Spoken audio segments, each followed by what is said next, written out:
Cheque bounce के सभी केसों में अब समझौते करवाए जाएंगे, वो भी खुद कोर्ट के द्वारा आदेश आ चुका है कि एनआई एक्ट से संबंधित सभी मामलों में मध्यस्थता के लिए भेजे जाएं, यानी कि इनके बीच में समझौता करवाया जाए। और ये जो जजमेंट है ये अभी की है 10 मार्च 2026 की है। लेकिन ये समझौते कैसे करवाए जाएंगे मैं आपको शॉर्ट में बता देता हूं। देखिए, जैसे ही किसी कोर्ट के अंदर कोई केस आता है, ट्रायल कोर्ट के अंदर अगर कोई केस आता है, कोर्ट ने क्या किया, दोनों पार्टियों को बुला लिया, आमने सामने करवा दिया। पहली बार जब दोनों पार्टियां आमने सामने हुई है, उससे 30 दिन के अंदर अंदर क्या करवाया जाएगा, दोनों के बीच में समझौता करवाया जाएगा, ट्रायल नहीं चलाया जाएगा।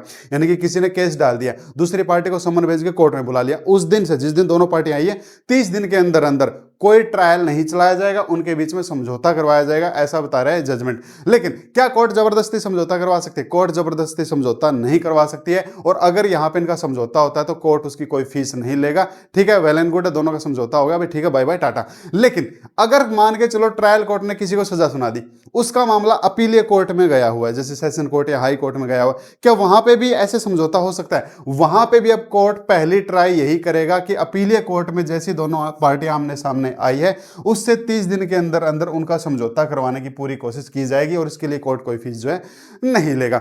लेकिन वही बात, क्या जबरदस्ती समझौता करवाया जा सकता है? तो जबरदस्ती समझौता जो है नहीं करवाया जा सकता है। लेकिन मान के चलो यहां समझौता नहीं होता है, यानी कि अपीलीय कोर्ट में समझौता नहीं हो, या फिर ट्रायल कोर्ट में भी नहीं बनी बात, तो उसके बाद क्या, तो उसके बाद जो है आगे का ट्रायल जो है वो स्टार्ट हो जाएगा। लेकिन ट्रायल स्टार्ट होने के बाद फिर किसी पार्टी को लगा यार अब समझौता कर लेते हैं, फिर कोर्ट फीस लेगी। कितनी फीस लेगी देखो, यानी कि ये तो था फ्री ट्रायल, यहां पे आप फ्री में समझौता कर सकते हो, कोर्ट की कोई फीस नहीं है। लेकिन इसके बाद अगर करते हो, इसके जाने के बाद, तो कितनी फीस लगेगी? अगर आपकी एविडेंस की स्टेज जा चुकी है, तब उस केस में जितने रुपए का आपका चेक है, जितने भी रुपए का आपका चेक है, उसका 5% कोर्ट फीस लगी समझौता करवाने के लिए, एविडेंस होने के बाद में।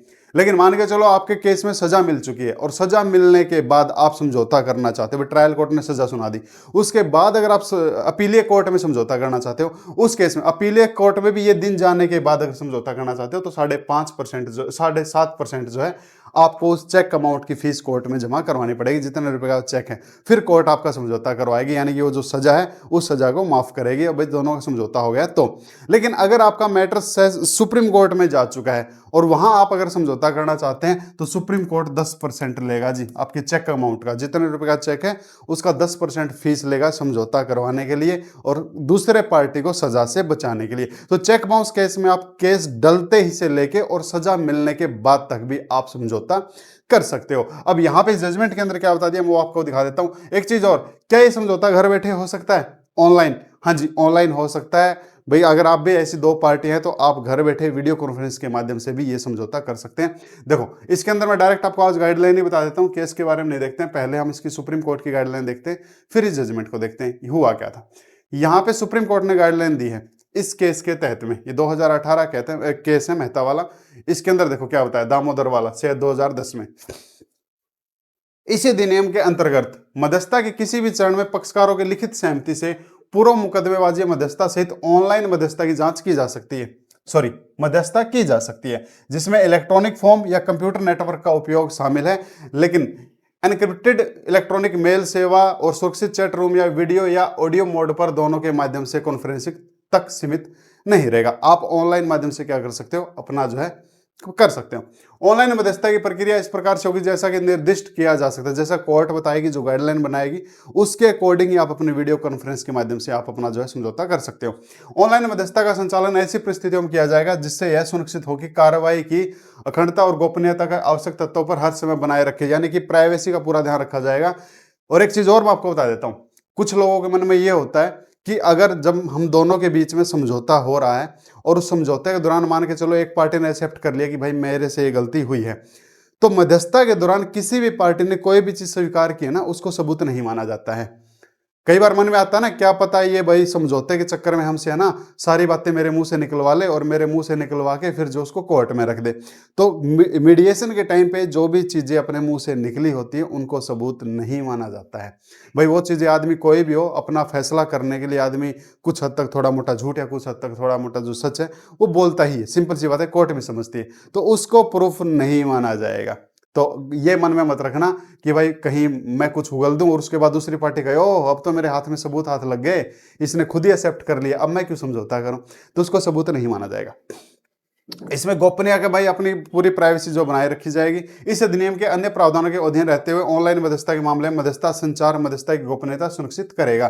तो ये जो संचार है ये उसकी वीडियो कोई लीक नहीं करेगा, ऐसा सुप्रीम कोर्ट कह रहा था इस केस के तहत में। अब ये जजमेंट क्या कह रहा है हम वो देख लेते हैं। देखो हुआ क्या था। यदि मध्यस्थता विफल हो जाती है तो न्यायालय मुकदमे कार्रवाई को बिना किसी पूर्वाग्रह के पुनः शुरू कर सकता है, यानी कि 30 दिन तक उनका वेट करेगा, इनके बीच में समझौता हो जाए। नहीं होती है तो फिर उसके बाद में वो आगे अपना ट्रायल स्टार्ट कर देगा, क्योंकि मध्यस्थता स्वैच्छिक और गैर बाध्यकारी है जब तक ये मध्यस्थता अधिनियम की धारा 7(3) के अनुसार इसे अनुमोदित नहीं किया जाता है, जिसमें कहा गया कि पक्षकार इसे उपधारा 1 के तहत संदर्भ के अनुसार मध्यस्थता में समझौता करने के लिए बाध्य नहीं होंगे। यानी कि दूसरी पार्टी मजबूर नहीं है। कोई पार्टी अगर समझौता नहीं करनी चाहती है ना तो कोर्ट उसको मजबूर नहीं करेगी, नहीं करना चाहता तो नहीं करेगी भाई। अगर दोनों चाहती है कि भाई ठीक है हमको इस केस के लफड़े में नहीं फंसना, भैया मेरा पैसा दे दे जिसने मेरा चेक बाउंस किया, बस हमारा मामला बन जाए, है ना, सिंपल सी बात यही है। तो यहाँ पे कोर्ट किसी को मजबूर नहीं करेगा समझौता करने के लिए, दोनों राजी हैं तो अच्छी बात है। जब चेक बाउंस हो जाते हैं तो मुख्य उद्देश्य वसूली और मुआवजा प्राप्त करना होता है, जिसे मध्यस्थता मुकदमे की तुलना में कहीं अधिक कुशलता से पूरा करती है। मध्यस्थता पक्षों को न केवल चेक की मूल राशि बल्कि ब्याज, अतिरिक्त मुआवजा या संशोधित किस्तों पर भी बातचीत करने में सक्षम बनाती है, जिससे लंबे समय तक चलने वाले मुकदमे के कारण धन के मूल्य में होने वाली कमी को सीधे तौर पर दूर किया जा सकता है और परिणामों को व्यावसायिक वास्तविकता के अनुरूप बनाया जा सकता है। दूसरी ओर इन मामलों को मध्यस्थता के लिए भेजने का यह परिणाम यह है कि यह चेक बाउंस शिकायतों की बाढ़ से उत्पन्न गतिरोध को कम करने में मदद कर सकता है, लेकिन कुछ मामलों में से न्यायालय का कार्यभार कम होने की संभावना है।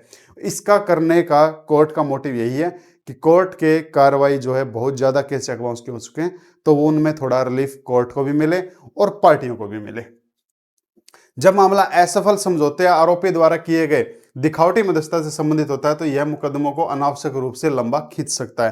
भाई जो लंबे लंबे केस चल रहे चेक बाउंस के, अब किसी को अगर 5 साल के बाद अगर न्याय मिला है तो वो न्याय फिर कम ही मानो आप। यह देखते हो कि प्राथमिक लक्ष्य अपराधी को दंडित करने के बजाय संपत्ति की बहाली है।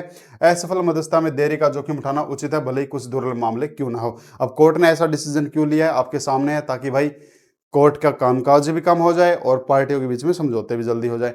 उपरोक्त तथ्यों को ध्यान में रखते हुए एनआई एक्ट से संबंधित सभी मामलों में प्रत्येक ट्रायल कोर्ट नए मामलों में और मध्यस्थता के लिए नए भेजे गए मामलों में, यानी कि ऐसे भी मामले जो अभी तक नहीं भेजे गए हैं, आरोपी को नोटिस मिलने के तुरंत बाद मामलों को मध्यस्थता के लिए भेजेगा। यानी कि जो नए मामले हैं वो भी और जो अभी तक नहीं भेजे गए हैं वो भी कहां भेजेगा, मध्यस्थता के लिए भेजेगा। और मध्यस्थ के समक्ष मध्यस्थता को अस्वीकार करने का अधिकार पक्षों के पास होगा। कोई जबरदस्ती नहीं है कि आपको समझौता करना ही है, तो ये समझौते को अस्वीकार करने की पावर हर अधिकार हर व्यक्ति के पास में। इसी प्रकार सभी सत्र न्यायालय लंबित अपीलों और पुनरीक्षणों में और मध्यस्थता के लिए नए भेजे गए सभी लंबित मामलों में विरोधी पक्ष को नोटिस मिलने के तुरंत बाद उन्हें मध्यस्थता के लिए भेजेगा। सेशन कोर्ट में जितने भी रिवीजन पिटीशन आई हुई है, अपील पिटीशन आई हुई है, या तो नई है और या फिर जो पहले वाली है, उनको भी क्या किया जाएगा, समझौते के लिए भेजा जाएगा। एनआई एक्ट के मामले में राज्यों को पक्षकार नहीं बनाया जा सकता है, यहाँ पे स्पेशली ये बता दिया। और इसके बाद जो था, उपरोक्त को देखते हुए यह न्यायालय संबंधित मजिस्ट्रेट से अनुरोध करता है कि मामले को मध्यस्थता के लिए भेजा जाए। हालांकि वर्तमान मामले में हुई देरी को देखते हुए यदि मध्यस्थता 30 दिनों के भीतर परिणाम नहीं देती है तो यह मान लिया जाएगा कि मध्यस्थता विफल हो गई है। तो जब उनको समझौते के लिए भेजा जाएगा तो सिर्फ 30 दिन तक का टाइम दिया जाएगा।